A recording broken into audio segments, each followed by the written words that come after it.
আমরা পূজাকে নিয়ে চলে এসেছি। এই যে পূজা বসে আছে। হ্যালো। ওকে এখন খুব সুন্দর লাগছে দেখতে। একটা কান্নাকাটি করেছে, একটু মেকআপ ধুয়ে গেছে, তাও স্টিল ভালো লাগছে। এই যে ওর বর ফোনে কথা বলছে, শ্রেয়ারানি।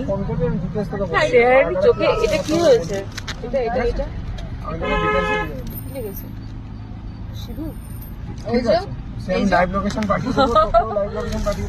তো আমরা চলে এসেছি পূজার শ্বশুর বাড়ি, আর কিছুক্ষণের মধ্যে পৌঁছে যাব। ও আমাদেরকে নিয়ে এসছে, সামনে ওর মাসি বসে আছে। আমরা অনেকটা রাস্তা গল্প টল্প করতে করতে আসলাম। ভিডিওটা বানাইনি, তার কারণ হচ্ছে ওর মনটা খারাপ। আমরা গল্প করতে করতে আসলাম যাতে ওর মনটা একটু ভালো হয়। এখন চলে এসেছি। শয়তান চিনে